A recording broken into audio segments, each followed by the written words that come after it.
নগর জীবনের কোলাহল থেকে একটু দূরে ঢাকার বুকে এক মনোরম স্বপ্নপুরী, উত্তরার আধুনিক নতুন শহর। মনোমুগ্ধকর লেক, আধুনিক স্থাপনা আর প্রাকৃতিক সৌন্দর্যে ঘেরা মেট্রো রেলের এই নতুন শহরকে আপনাদের সামনে তুলে ধরবো ইনশাআল্লাহ।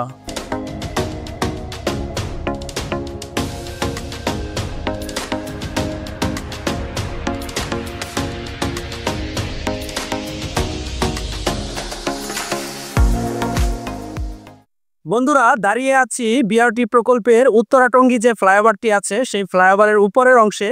আর এই জায়গাটি হচ্ছে উত্তরা হাউস বিল্ডিং। আমার পেছনে হচ্ছে উত্তরা হাউস বিল্ডিং, যে বিআরটি স্টেশন আছে সেই স্টেশন। আর পিছনের দিকটি হচ্ছে আব্দুল্লাহপুর। তো আমরা আজকে দিয়াবাড়ি যাওয়ার জন্য উত্তরা হাউস বিল্ডিং এর ফ্লাইওভারের এই অংশে নেমেছি। এখান থেকে আমরা চলে যাব উত্তরা দিয়াবাড়িতে। যারা গাজীপুরের দিক থেকে আসবেন তারা অবশ্যই রাস্তার দুপাশে দেখে শুনে তারপর রাস্তা পারাপার হবেন। মাঝখানে বিআরটি স্টেশনে এসে বিআরটি স্টেশনের একমাত্র সিঁড়ি দিয়ে আপনাদেরকে নিচে নেমে যেতে হবে। নিচে নেমে অবশ্যই জেব্রা ক্রসিং ধরে রাস্তা পারাপার হয়ে সোজা চলে যাবেন নর্থ টাওয়ারের সামনের দিকে। এখানে এসে অসংখ্য রিক্সা এবং লেগুনা পেয়ে যাবেন, যেগুলো দিয়ে খুব সহজেই আপনি উত্তরা দিয়াবাড়িতে চলে যেতে পারবেন।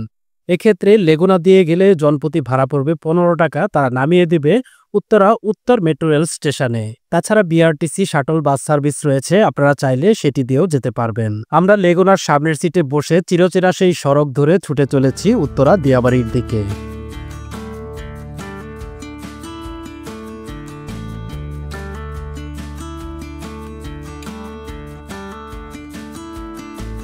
লেগুনা থেকে নামার পর উত্তরা উত্তর স্টেশনের আশেপাশে অসংখ্য রিক্সা এবং অটো রয়েছে, সেগুলো দিয়ে আপনারা উত্তরার বিভিন্ন লেকে ঘুরতে পারবেন। এছাড়াও আপনারা যদি চান তাহলে পায়ে হেঁটেও আশেপাশে অনেক লেক রয়েছে, সেগুলোতেও ঘুরে বেড়াতে পারেন।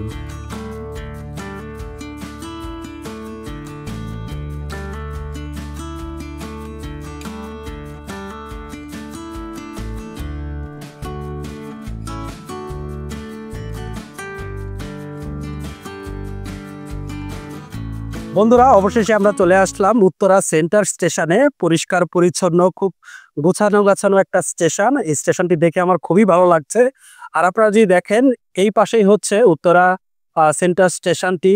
লাল সবুজের আবেগী রঙে এই স্টেশনটিকে সাজানো হয়েছে, যা দেখে খুবই ভালো লাগছে। সত্যি এক কথায় বাংলাদেশের যে মেট্রো স্টেশনগুলো আছে সেই স্টেশনগুলো বিশাল একটা জায়গা জুড়ে করা হয়েছে। খুবই খোলামেলা পরিবেশ আর দেখতেও খুব ভালো লাগে।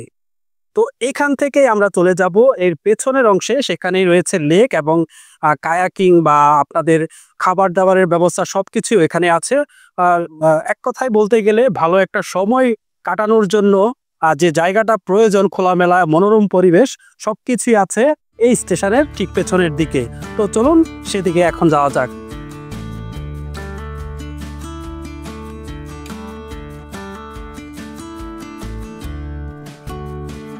বন্ধুরা, উত্তরা দিয়াবাড়িতে অসংখ্য লেক রয়েছে। তো আমরা চলে এসেছি মেট্রো রেলের সেন্টার স্টেশনের পাশে যে লেকটি অবস্থিত সেই লেকের কাছে। এখানে আপনারা দেখতে পাচ্ছেন কায়াকিং করার ব্যবস্থা আছে, এছাড়াও খাবার দাবারের ব্যবস্থা রয়েছে। তো সব মিলে এই জায়গাটি আমার কাছে দারুণ লাগে, তার জন্যই আমি চলে এসেছি এই জায়গাতে। এই বর্ষায় দারুণ একটি সময় কাটাতে উত্তরা দিয়াবাড়ির লেকগুলো হতে পারে আপনার জন্য চমৎকার একটি জায়গা।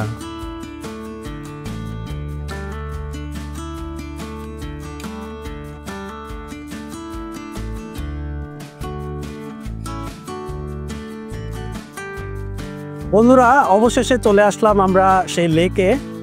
বৃষ্টিতে আজকে শরীর মন দুটোই ভিজে গেছে। তো আপনারা দেখতে পাচ্ছেন কত মনোমুগ্ধকর একটি জায়গা। এই লেকে আসলে আপনারা, এখানে কায়াকিং বোর্ড আছে, এখানে কায়াকিং করতে পারবেন। এর পাশাপাশি হাতের ডান দিকে আপনারা দেখতে পাচ্ছেন এখানে রয়েছে খাবার দাবারের ব্যবস্থা। খুবই সুন্দর মনোরম একটা পরিবেশ।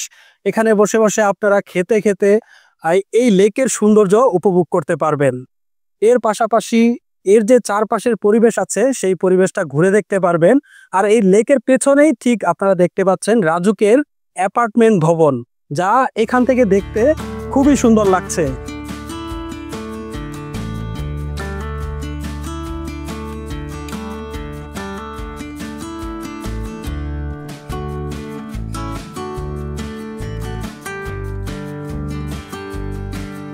মেট্রো রেল সেন্টার স্টেশনের গা ঘেঁষে থাকা লেকটিতে কিছু সময় কাটিয়ে বৃষ্টি ভেজা শরীর নিয়ে আমরা ছুটে চলেছি পশ্চিমের সড়ক ধরে রংধনু লেকের দিকে। আর এই রংধনু লেকের পাশেই অবস্থিত রাজুকের অ্যাপার্টমেন্ট ভবনগুলো।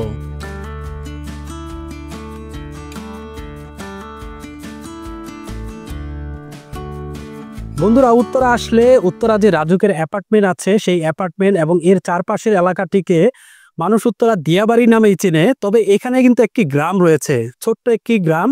আর এই ছোট্ট গ্রামে অল্প কিছু মানুষ বসবাস করে। তো তাদের জীবন মূলত কৃষি এবং যে পশুপালনের মাধ্যমে তারা জীবিকা নির্বাহ করে থাকে। এই গ্রামটির নামটি মূলত ষোলোহাটি। আর এই ষোলোহাটি গ্রামে অল্প কিছু মানুষের বসবাস। তো চলুন পাখির চোখে দেখে আসি এই ষোলোহাটি গ্রাম এবং এর আশেপাশের চিত্রগুলো। রংধনু লেকের পশ্চিম দিকে রাজুকের অ্যাপার্টমেন্ট প্রকল্প আর পূর্ব দিকেই হচ্ছে এই ষোলোহাটি গ্রাম। ছোট্ট এই গ্রামটিতে ষোলোহাটি নামে একটি জামে মসজিদ এবং একটি সরকারি প্রাথমিক বিদ্যালয় রয়েছে। এই গ্রামে বসবাসকারী মানুষেরা কৃষিজমি চাষাবাদের পাশাপাশি পশুপালন করে থাকে। যারা অনেক বছর ধরে শহরে আছেন, খুব একটা গ্রাম দেখা হয় না, তারা ইচ্ছে করলে এই সুযোগটা কাজে লাগাতে পারেন।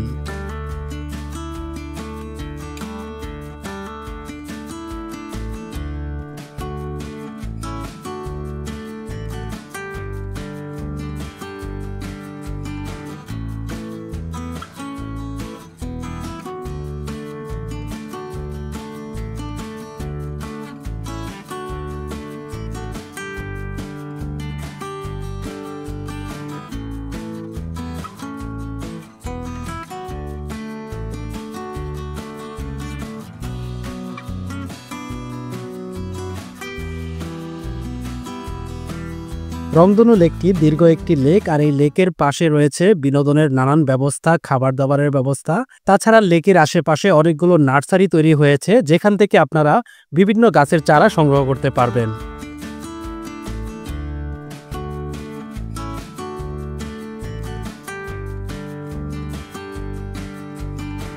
বন্ধুরা, দাঁড়িয়ে আছি রংধনু লেকের পাশে। হাতের ডান দিকেই হচ্ছে রংধনু লেক আর বাঁ দিকেই হচ্ছে নার্সারি আছে। তো আপনাদেরকে একটা ইনফরমেশন দিতে চাই যে যারা বাড়ির আঙিনায় গাছ লাগাতে চান অথবা ছাদ বাগান করতে চান, তারা ইচ্ছে করলে কিন্তু এখান থেকে অনেক ধরনের গাছ আছে, সেগুলো কিন্তু সংগ্রহ করতে পারবেন। ফলের গাছের পাশাপাশি সবজি এবং ফুলের যে গাছগুলো আছে সবকিছুই এখানে পেয়ে যাবেন। তো এখান থেকে আপনারা ইচ্ছে করলে ঘুরে ফিরে তারপরে গাছগুলো সংগ্রহ করে নিয়ে যেতে পারবেন।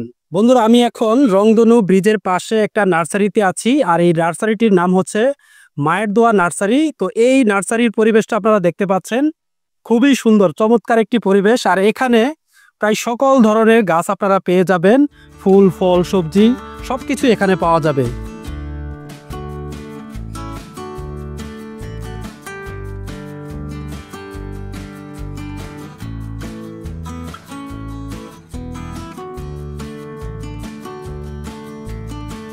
বন্ধুরা, উত্তরার 18 নম্বর সেক্টর যেন শহরের ভেতর আরও একটি শহর। এখানে রাজুকের অ্যাপার্টমেন্ট প্রকল্পের নান্দনিক ভবনগুলো দাঁড়িয়ে আছে সারিবদ্ধভাবে। চলুন তাহলে দেখে আসি এখানকার এরিয়াল ভিউ।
বন্ধুরা, এই ছিল উত্তরা নিয়ে আজকের ভিডিও। পরবর্তী ভিডিও পেতে অবশ্যই আমাদের চ্যানেলটিকে সাবস্ক্রাইব করবেন। দেখা হচ্ছে আবারও নতুন কোনো ভিডিওতে, ইনশাআল্লাহ।